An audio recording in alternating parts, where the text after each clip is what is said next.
everyone. This is Fran Lewis, the Queen of Restream. And Dr. Cavuto and I are going to talk about five, five issues in reading. And I've got them right over here. And the first is the core problem. And then there's what good readers actually do. Where reading breaks down, I got this memorized, people. And instruction versus evaluation and whatever else we come up with, right? Yep. So the first one you said is core problem, right? I have that definition right here, I hope. A core problem, oh, I got to put the other glasses on. A core problem is reading comprehension, is the instability to construct meaning from text despite potentially having adequate decoding skills. Comprehension deficiency stems from weak language processing, limited vocabulary, poor inference, and a whole lot more. I'll let you take that one, and that is the definitions that I came up with, and I have the rest of them over here. So, how would you define core problem, and how do you deal with that? Yes. In my opinion, friend, I think the core problem, if we were to identify one in terms of literacy and literacy instruction, I think the core problem is in the past, oh, let's say 2 or 3 decades, probably two, instead of looking at what is breaking down when children try to read, uh, what part of the reading process is breaking down, we're looking at what's wrong with the child. And I think that's simply the wrong question. And that's why we're going from 1985, uh, 75,000 children in the United States labeled learning disabled. This past year, 16 million. So just that one statistic alone, I think, makes the point that we may be looking at this the wrong way, this the reading process. Instead of looking at what part is breaking down for the child, we should, instead of looking at that, which is what I propose, we're looking at what's wrong with the child. And that's why we're coming up with a lot of medical sounding diagnoses as well. Now I have the next one right here. I don't want to go out of order because I'm losing it today. You go, how do Okay, you that like goes it? there.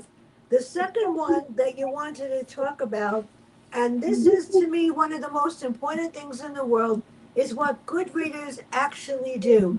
Because I've been speaking to people a lot, and I don't think that they process recognizing words accurately, process them automatically, connecting them to meaning, stay engaged with text, and reading is an active transaction. Kindred's process, not a static ability. And my niece the other day called me, and my nephew called me yesterday. We were talking about that Huh? because I said, yeah, he's 13, going on 27, and yeah, he's my brother-in-law's nephew. It's a long story. And Cooper told me that he got a 94, was his lowest grade. So I said, "You related to me?" He said, "Why?" I said, "Because if I got 94, I get grounded." For real. So how would you define what good readers do? Because that's a hard one. Sure. Uh, uh, I think it was 1986 or 1990, a while back. I wrote my first book that I was, well, actually, it was, I had written a program for McGraw Hill before that. But the book was called Reading Assessment, a Problem Solving Approach. Reading Assessment, a Problem Solving Approach. In fact, I'm not advertising the book because it's long since out of print. But uh, I believe we still can get copies on Amazon if one online. I still get copies from my students from way back then about that book. But in that Mhm. book, I basically have this what I call a simple. I've now changed it to systematic reading Yeah. assessment model. We look at these five different things. We look at decoding.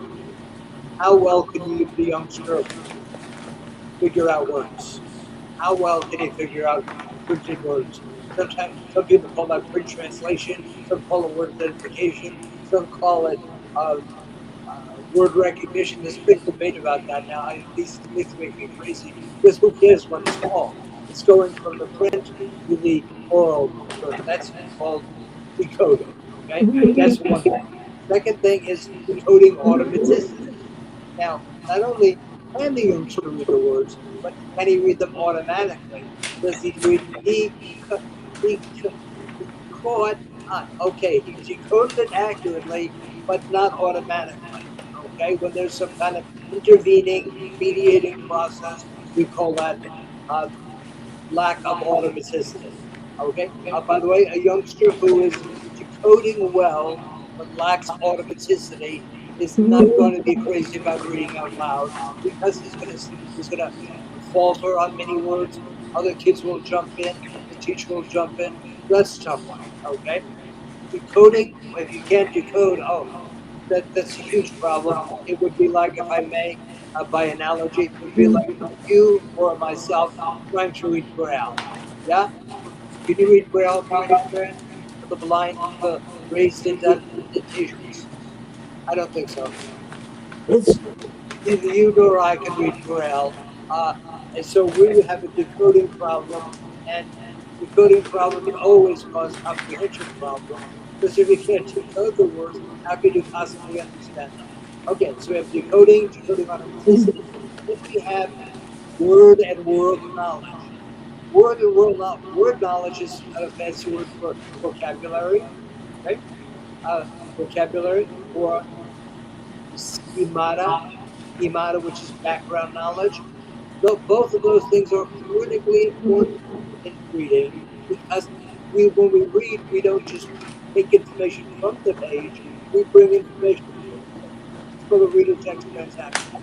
Then, then we look at the biggie, the one right this smack my model, which is reading comprehension. Now, every one of the aforementioned impact upon reading comprehension. If you can't decode, there's no way you can comprehend. No way. Number two, if you can decode, but you can't decode automatically, that's probably going to cause poor comprehension. Why? Because it's called a trade-off attention. You're giving so much attention trying to figure out the words that your brain might not be able to process them.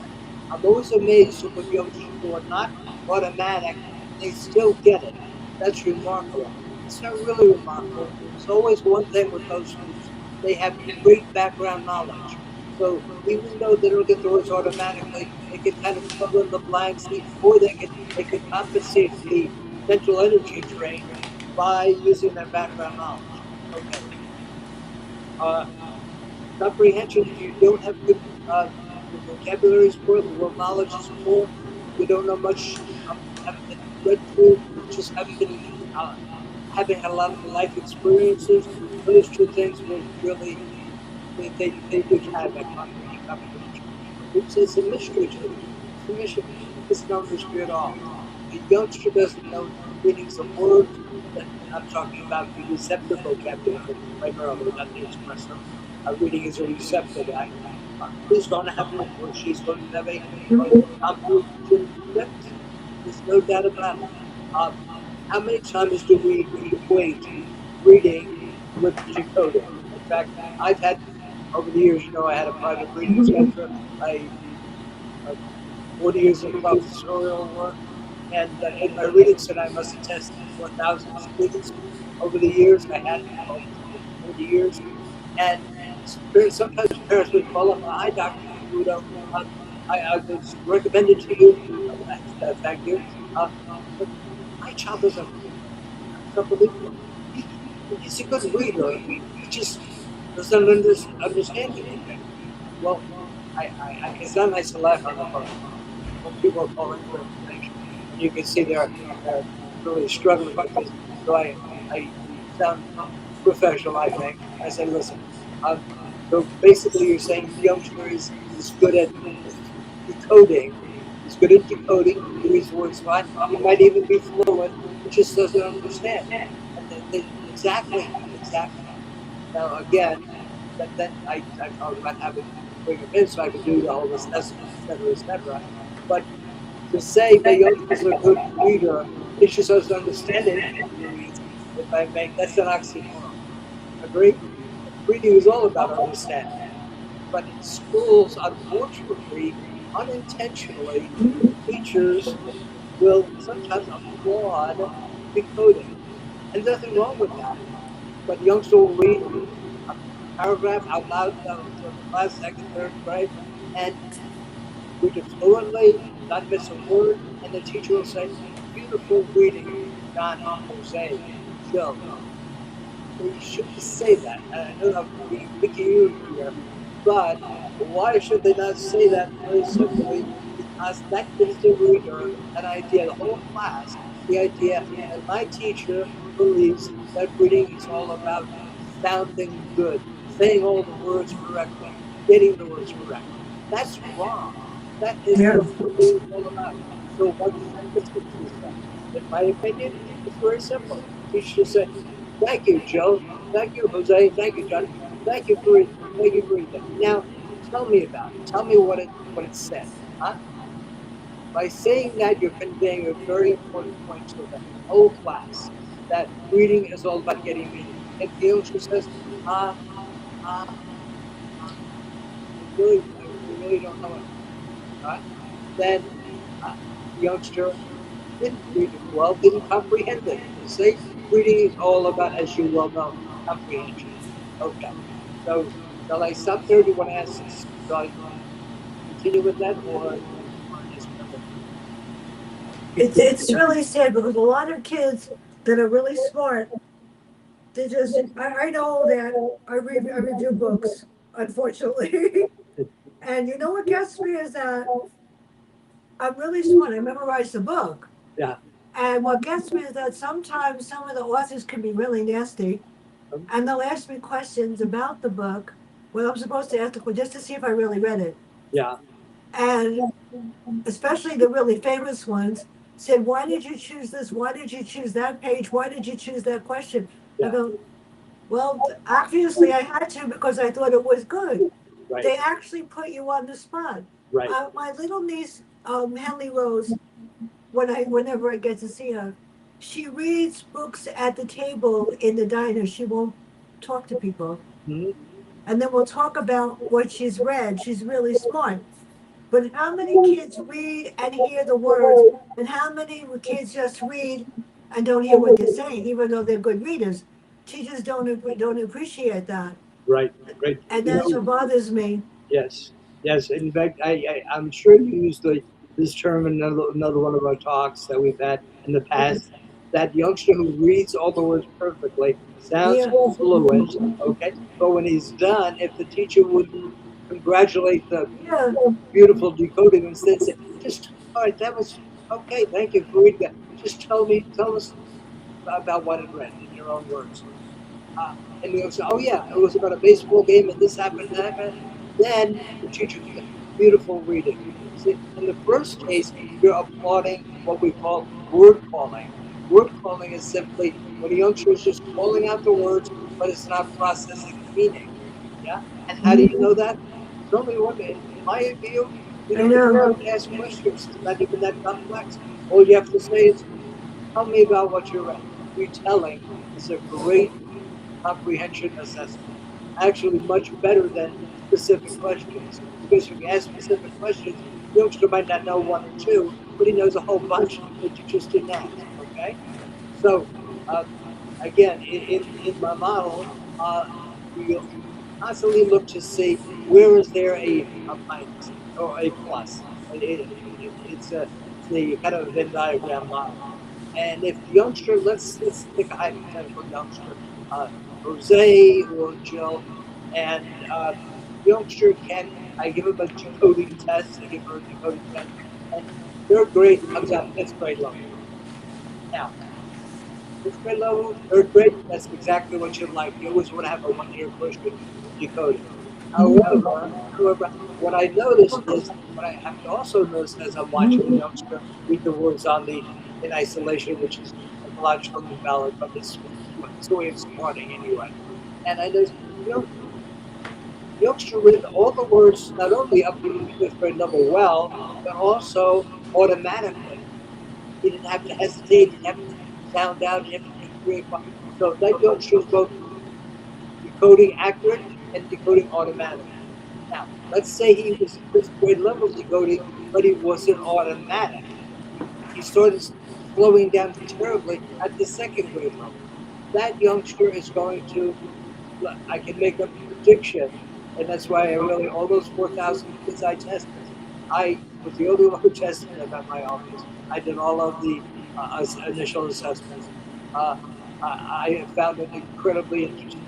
If a youngster is a good decoder, sorry, if a youngster is a poor decoder and he's in third, fourth grade, I, that takes me about 10 minutes to figure out he's going to have or she's going to have severe comprehension problems, just as you or I would have if we were reading Braille text, right? If you can't break the code, you can't comprehend. But also, if the youngster lacks automaticity, he's also going to probably have comprehension problems because the head is spending so much energy figuring out the words, he has to have a comprehension problem. Okay? But that's my, it's kind of a prediction activity going on. Now, um, if let's say the decoding, I checked it off, and both areas are good, automatic um, and accurate. Then I look at the vocabulary, and without vocabulary, the background knowledge is way below where it should be, or significant way below how it was stated. If that those two areas, they one predicts the other. Uh, um, Receptive vocabulary and the schemato correlate incredibly Oh, it's good. the youngster has really poor scores in those areas. Again, he's going to have comprehension problems. There's no doubt about it. Will I test for that? Of course, but I've already predicted it. I know. Are my predictions sometimes wrong?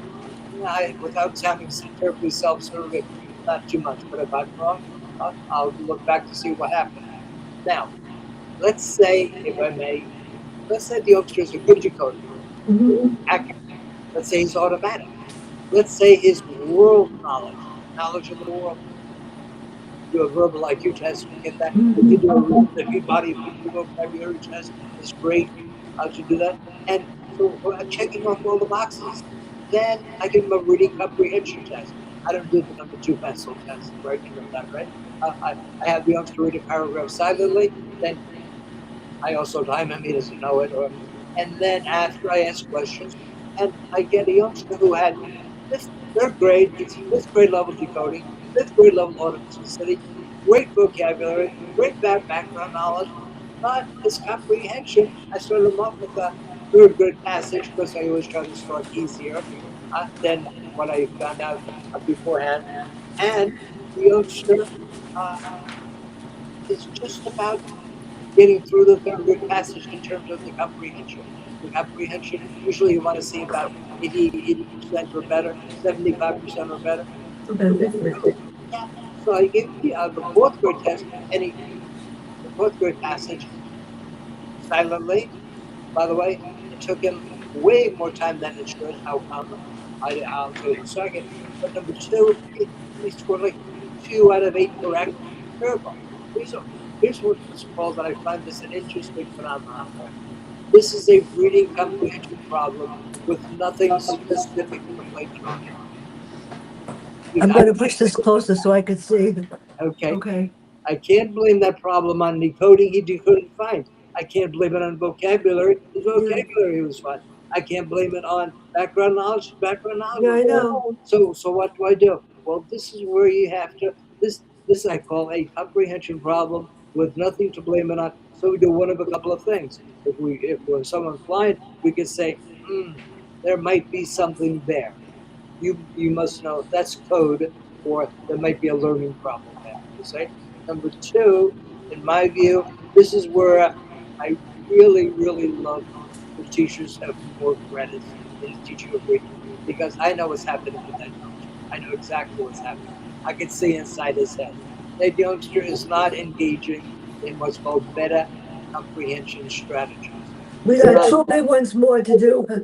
Well, he's not doing those things he should be doing in his head. He's not Yeah, self monitoring himself as he reads. He's not making mental pictures. He's not predicting. Uh, all of those things that you do, Fran, naturally when you read the thousands of books that you have read. Okay, you are engaging in metacom strategies. Now, how do I know this for sure? I don't. But what we do is when we start teaching this youngster, we're going to teach these active processing strategies called meta comprehension strategies. And guess what? Little by little, the youngster starts getting better and better at comprehension. Reading comprehension is an active, aggressive process. that's right. And as I said, that's the one that's most often diagnosed. The problem is that the teachers aren't trained to do anything other than sometimes use the book and just follow the guidelines, and they don't know. So, Yeah, but this is the one. The next one, we have two more. The sure. next one bothers me the most. I taught classes with children with learning disabilities. Everybody knows that. Yeah. And I taught some classes that nobody wanted ever to go into. They wouldn't even pick up my kids for reading. They were afraid of them. Mhm. And I understood why. They were really interesting. The problems with labels can be students sometimes believe, is there something wrong with me? Do I need a doctor? What's happening? And when teachers turn around and tell them, we don't understand, you're not smart enough, or they say something like that, and I've heard it, I blow a cork. And I mean, my nieces and nephews are smart. I mean, A students, but not everybody is an A student. My nephew's autistic and he reads fine. He's very good. But what do you do when a teacher turns around and says, and I've heard them in classes, I've heard them in the street, I've heard a mother say, you're not smart enough. I said, yes, he is. He has to work at his own level. I'll answer because you know me. So how do you deal with that? And then we have one large one and you get the rest. So how do Yeah. you deal with labels? Why is it wrong to say to a child, you can't do this? And why does a child say to you, I'm not smart enough to do it, so I'm not going to read? Yeah. Excellent questions, Brennan. In fact, if I were to say, is there a question about literacy Yeah, of the yeah, half century? That's the one. That's yeah. so important. We've all heard of the term self-fulfilling prophecy. A self-fulfilling prophecy is nothing more than if somebody tells an individual, let's say, just for discussion's sake, because we're discussing for the most part children here, when it comes to adults. When someone tells that youngster you're not smart enough, when someone tells that youngster, we think this really, well, I think you might have a learning problem. And if then he's taken out of the classroom, goes to the resource room, or actually takes it out of the classroom and puts self-contained, where he's in now his whole education life changes. Instead of being Joey the third grader, he's now Joey the LD child. Right? There's a self-fulfilling prophecy that comes with that. The youngster all of a sudden doesn't see himself as he did before as, okay, I'm not great at reading, but I'm pretty good at math. He really sees himself as not at all able. And when you think you're dumb, when you think you're stupid, or they don't understand especially younger kids, they don't understand the quasi medical diagnoses that we come up with. Not the two of us, but uh, dyslexia, dyspraxia. Uh, yeah, do you remember the central auditory processing problem, Fred? CAP, central auditory processing difficulty, CAPD. That was popular about 10 years ago. All of a sudden, this came out of the blue. Mm, You may have a central auditory processing. I had a speech pathologist tell me that. And I said to her, really? She said, yeah, I work on it all the time. He insurance covers it. I said, ah. I said, can you tell me what that means? So he said, mhm, come on, George, you know what that means. You're a PhD. I said, I do. But I'm a little embarrassed because I don't know what essential auditory processing difficulty is. She was like, well, it's like processing when you have difficulty processing auditorily. I said, yeah.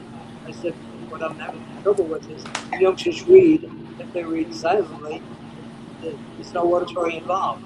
uh, other than an internal auditory they have a voice in their head, maybe.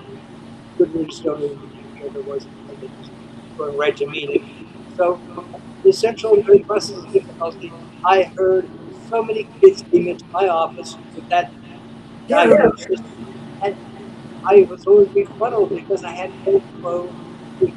And I said to her, when she said, well, it means you have difficulty processing. That's a circumlocution. When you define the word by the word, that's not defining it. Fran, it was totally bogus. It was totally bogus. In fact, you will not hear it even discussed anymore. So what happened to all those kids who were labeled having essential auditory processing difficulty? Okay? What happened to all of those kids? Well, they all, to this day, I'm sure they think there's something wrong with them. That's why I have a problem with it. Okay? Are there some children who really have uh, difficulty? Um, let's say a youngster is labeled dyslexic. Um, I had youngsters at my office who I tested them, and I think you can tell just from this conversation, I'm not a big fan of labels. However, I've had some youngsters that I tested, I evaluated, they absolutely were dyslexic. What do I mean by that? They were in third grade. The decoding was, or their third, fourth, fifth, their decoding was 3 years below. Okay? That in and of itself, in my view, doesn't make it dyslexic. Let me go on. But not only was the decoding terrible, all kinds of reversals, B's and D's, P's and Q's, reversing entire words. Huh? R was rat. Huh? And actually, sometimes looking at the right side of the page and proceeding to the left, almost like you're reading Hebrew, huh? Or languages, any languages, you process from right to left instead of left to right. That youngster, and then I gave the youngster a test where he had to go with Bender. We had to draw figures. The figures were turned upside down. Brent, as much as I don't like the label, that youngster has dyslexia. Okay, uh, and in my view, I still am reticent to say it, but I have to say it because it's there. And I recently, you might find this interesting, now with a woman, lovely woman, incredibly bright, who told me, Dr. Cavuto, and not in my office, which I retired from, uh, but after 40 years. But she said, Dr. Cavuto, she said, I know you're not a big fan of these labels, but I'm dyslexic, shit, and my whole family is dyslexic. I said, really? I said, no. I said, who made that diagnosis without return? Child It, development centers at hospitals, and they diagnose me. I know it. I didn't know. I said, yeah, self evaluations are not good evaluations in my view. But I said, well, Cupido, can you just do something for me? I said, sure. Can you just recite like a few lines of a poem that you like? I said, sure. I said, which poem? Just pick one. We're having lunch. Yeah? So I said, let's see. So many, many years ago, in a kingdom by the sea, that a maiden lived there, whom you may know by the name of Annabella. He looked at me and said, okay, you ready? I said, yeah. He recited the whole thing back to me, backwards. Backwards, Fran. And she said, would you like me to spell it all backwards? Right, that is unbelievable. Okay, at a scale of 1 to 10, okay, that's a 15. All right. Somehow she managed to, because she's a lover of language and lover of books, somehow she managed to suffer through and be able to become somewhat of a reader. But I'm not denying the existence of these labels. What I'm saying is we're doing them too. We're giving them out like we're giving out, I don't know, uh, candy. Uh, and the problem is also the system, as you well know.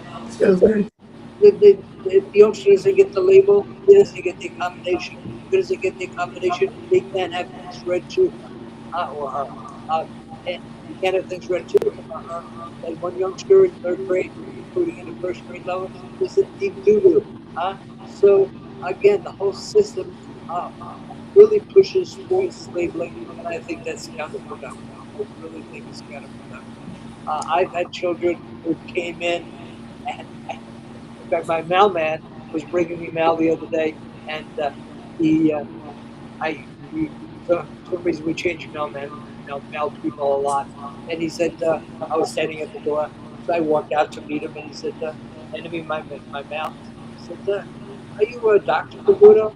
He said, "No." One of the letters says, I said, "I am." He said, "Are you a real doctor?" I said, "No," because I know what he meant, right? So he said, uh, "PhD."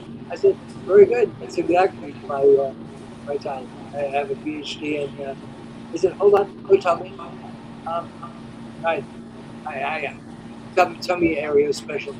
I said, "It's reading, really with an emphasis on psycholinguistics." He said, "Oh my God, you're a reading expert?" I said, "I am." He said, "I'm dyslexic." I said, "You are?" He said, "Yeah." I said, "Who made that assessment that you're dyslexic?" He said, "I did." He said, "I did." I said, "You made it yourself?" He said, "Yeah." I said, "Let me ask you one question, John." I said, "John, how come if you're dyslexic, my mail, because I'm on 34 hemlock, how come my mail doesn't go to 43? Bring me to the right address." He went, uh, I'm not always. I'm not always. I guess he's sometimes dyslexic. Whatever. I don't mean to make light of this. I'm just saying, I do think we are over labeling. Those labels become self Yeah. inflicted harms. If someone tells you you've got something wrong with you, you've got something wrong. Well, before I forget, because they'll kill me if I forget. Unfortunately, due to the power outages on Monday, Mm-hmm. there was no power in this room, Mm-hmm. there was no restroom, and there was a very unhappy author. So on Monday, this is going to be interesting. Mike Cameron's going to be here with JB People's lottery ticket. How far would you go for $40 million? He paid 50 cents back that time for a lottery ticket, and his boss absconded with it, and he went to find him because he wanted part of the money. It was scary. On the next day, I had to make up the one from last week, Goodbye Demons, and this one you'll appreciate. The author wrote about two girls in the Peace Corps that set up a reading program for children that had nothing it's not even poor homes, migrant homes, living in the street, living whatever. They set up it's excellent. Now on the 25th, the number one author in the world, Stephen Manchester, with the Ledger, the inside dope about what really goes on in prisons. And if you're afraid, don't read it. Yeah. And on the 29th, Dick Belsky vanishes, and this gets me the best. On August 10th, the number one romance novel in the world that does Verolian Isles, Tess Gerritsen, will grace me with her presence. And on the 24th, the number one interior designer in the world, Howard Wiggins. And that's just some. And in September, the producer of the Late Night with Stephen Colbert. Don't ask me how. That's an So that's an incredible lineup, friend. I'm humbled to be on with you. yeah, I'm like unbelievable. And here's the last one that we have to do. This is the most important one. Instruction versus explanation. Now, I have my person that does my nails, I won't say her name, cannot read that well. And she complains that she can't read. I said, you can't read because you don't want to. And you don't have to read a book, you can read a magazine. I can give you my new book that's coming out next month also. And if you're brave to read it. No, I don't like to read. I like to cook. I said, that's fine. Why don't you read some recipes and write them? It's discouraging because she's not a kid. And a lot of kids, yet my students, all of them they're older than me. They're in their 60s, half of them, and 50s because I started when I was 10. And they're all amazing doctors, lawyers, advocates, everything, and they remind me every single day that I tortured them, and it makes me happy. So this is the last one. This is the hardest one: instruction versus explanation. Because sometimes people don't instruct; they just tell. So how does those are the last two, and then you get. I have it over here. You get the last two by yourself. and you said you wanted the last two by yourself. Okay, so how would you explain instruction versus explanation? Yeah, the I think the best way to explain it is that we need to, if I may, we need to drastically, significantly increase the number of credits that Mhm. elementary school teachers are required to take in order to be certified. Same thing with special ed teachers at the elementary and secondary levels. Same thing with administrators. We need to increase the number of courses they take. I don't know if you, I know you know, but your listeners may not know. To be a certified elementary school teacher in New York, you need 6 credits in the teaching of reading. So with 6 credits in the teaching of reading, I'm sorry, but 6 credits does not know anything for you. So I'm, I'm starting with this as a kind of a segue into your question about explanation. Uh, you Mhm. can't explain a problem to a parent or to a child if you don't have an in-depth understanding of process. You have to have an in-depth understanding of process. That's why when you interview all of those wonderful best-selling authors and experts in different fields, that's why you interview them so well, if I may, without sounding patronizing, because you read their books and you have an in-depth knowledge of what's going on. That's why you can ask them detailed questions. But if you don't have an in-depth knowledge of reading, you end up, in some cases, not all, but you end up explaining things away by giving a label, by saying he's got this, he's got that. And that's unfortunate. Uh, Again, explaining, I'm going to explain things by doing a little, if I may, short vignette. Fran comes into my office with the youngster. Uh, I already talked to her on the phone. Dr. Cavuto, my child has severe difficulty um, in reading, and nobody's been able to figure out the problem, and they're thinking of putting him in special education. So I test him. I'm listening to James, name. This is James. So I check his decoding, Fran, and he's in 5th grade. He's decoding his 2nd grade level. His decoding automaticity is 1st grade level. This is a youngster who, quite honestly, and now what I'm doing is I'm explaining uh, exactly what happened with this young in terms of my evaluation. So that was the decoding test. And by the way, at that point, the youngster stopped making eye contact. Uh, it was interesting. Before that, when I was chatting with him, what kinds of likes, what kinds of hobbies and what kinds of things he does and that he likes. Uh, when I asked him about school, what was your favorite subject? He said gym. And what's your worst subject? Reading. And then he looked around like, what do you think I'm doing? But then after that decoding test ran, there wasn't too much I had to determine because I knew his reading comprehension was kind of not going to be good because he couldn't read Mm. words. Uh, but I give him a That's the listening, hardest thing. yeah, but I give him a listening comprehension test. And in the listening comprehension test, he scored 5th grade level. So he That's like scored on mine grade level. too. Listening comprehension is a wonderful test of reading potential. Where could this youngster be if someone could teach him how to break the code? Huh? If someone could teach him how to break the code, is a wonderful test. Huh? Now, That's why can't he break the code? Well, I gave him an informal evaluation of auditory integration where you have to put together sounds. Joey, listen, uh, and can you put that together? He said, cat. How about this one? Um, uh, hop. Hop. Can you put those together? Hop. How about this last one? R N Ger. He said, Robin, friend, this youngster who can auditorily integrate that well should be a piece of cake to teach to read. Problem is, that's the problem. But we're going to teach him to read by giving him one-to-one instruction by a teacher who's an expert in reading, who has more than the big six credits. And if I may, for all the teachers listening, I am not at all casting aspersions uh, on you and your lack of ability. I'm casting aspersions on the system that only requires you to have six credits. And I am absolutely certain that you're all well intentioned, otherwise, you wouldn't have gone into education.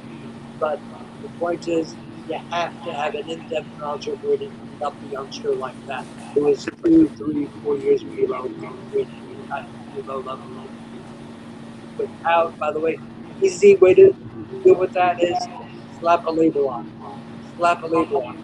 Because when you slap the label on, then he doesn't have to read. His IEP says that everything can be read to him.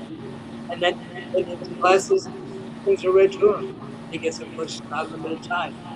Those labels are, in my view, counterproductive, unless absolutely necessary.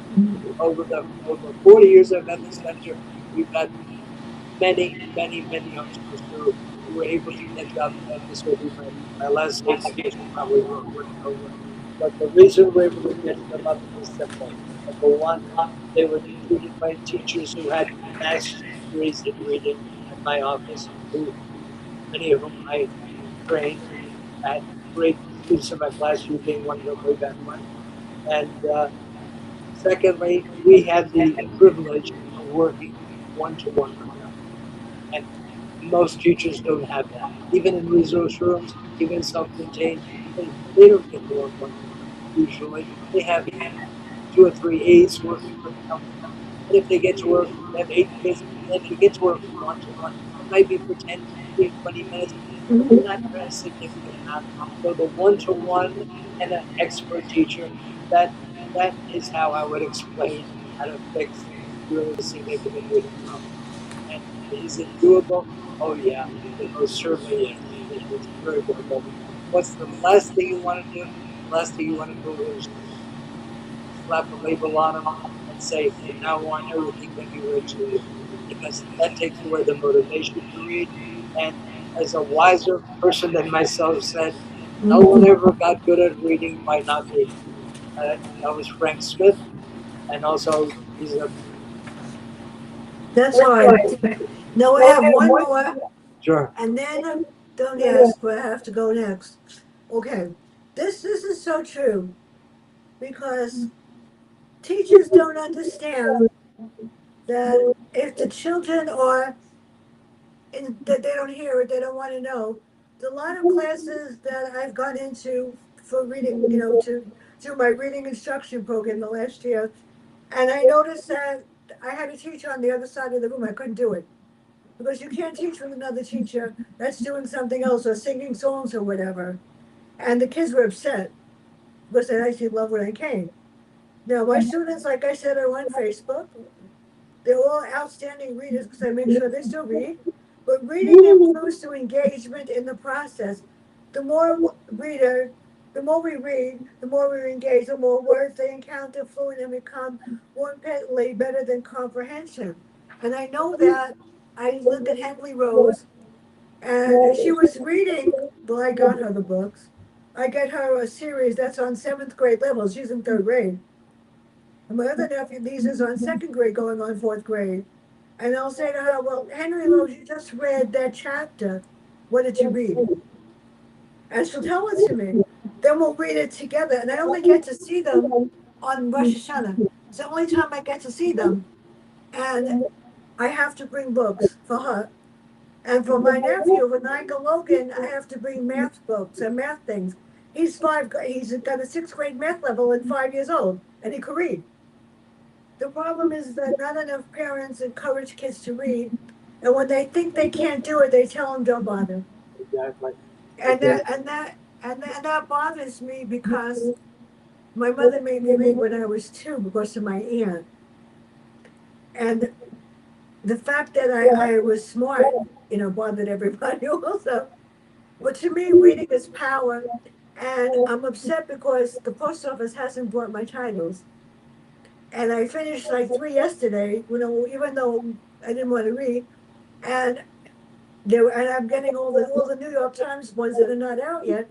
And the post office, for some reason, isn't bringing them. and that's not good because the publishers are saying they're sending. And yeah, I just finished Jane Ann Krantz Enter the Nightmare. It was interesting, paranormal, and I finished The Vanishes, which is also paranormal and about a guy that's allowed to go kill people and has no remorse. So reading is power. So how would you define the last question? Reading improves through engagement. So it doesn't matter what you read as long as they read.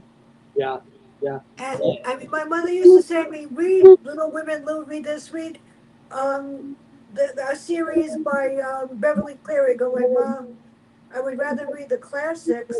You know, I read To Kill a Mockingbird when I was 10. I read Walter Harwood, then I did it with my class and got in trouble. But what's wrong with reading what you like? yeah. Absolutely not. Not only is there nothing wrong with it, but that's Yeah, exactly what we should be doing. We should be feeding into their interests, right, yeah, Fred? We all like to read that which we like. But may I, as my probably my last statement because we're running out of time, but there's something called the Matthew effect in reading, and Keith Stanovich at Stanford came up with coining that phrase, the Matthew effect in reading, from the book of Matthew, all right, from the book of Matthew, and basically this is the Matthew effect in reading. Children who are good at reading like to read. Because they like to read, they read. Because they read, they get better at it. Because they get better at it, they read yeah, more. Because they read more, huh? They get even better at it. Now let's take the opposite. This is what we're talking about mostly with struggling readers. Struggling readers, because they have difficulty, they don't like to read. Because they don't like to read, they don't read. Because they don't read, they get even worse at it. Because they get even worse at it, they really dislike reading. It's a vicious cycle. Kind of like most things in life. The rich get richer and the poor get poorer. That's the actual uh, uh, not exact translation of the biblical verse of the Matthew from the book of Matthew. And in my view, we have yeah. to mitigate the Matthew effect. We have to somehow get children who are not good at it. We have to somehow enable them. How do we enable them? By really, really knowing, having an in-depth understanding of reading processes, and share those with the youngster on a one-to-one basis. When I finish with a youngster in third grade who can't read at all, and I do a language experience story with him about something he told me about that he might like dinosaurs or fishing. Let's say fishing. I went fishing. I went with Dad. We caught 3 fish. We broke one of our fishing rods. We had a good time. And I act as a scribe. I write it down in a book form. I said, come on, you're going to read that. He said, but I can't read. I said, sure you can. And basically, because it's his experience, little by little, I can get him to go, keep telling him the words he can't get, sometimes having him predict the words. It's amazing because it's his story. By the way, this is the language experience approach, LEA, a beautiful way to convince youngsters who think they can't read that they can. In fact, when I do that with the youngster, he leaves the office, big smile on his face, and mom says, I don't know what you did. Please, I'm being self-serving here. I got one more question because we got 2 minutes. Sure. When do you want to do the next one? When your choice, my lady. You have a big lineup, so you let me know what's best for you. Okay. So let me know what month is okay because I have nothing in August or September. Yeah, yeah. Well, I was going October, to say, okay? yeah, we probably should. That's fine. I think we probably should go to maybe beginning October. Okay, just tell me what month is better for you. August, not August, September or October. I could do either September or October. September might be Okay, good so because it's the beginning of the school year. yeah, I know I have one on the 23rd and I have one on the 29th. I could do, this is hard because it's Passover, whatever. No, Passover, Rosh Hashanah. I have one in October on the 14th. How about I September have one on 23rd, the, Fran? I could do one more in September on the 30th. Does that work? That works. Okay, I'm gonna put that in there. If I have to change it, I'll let you know. Okay. Okay. Now let me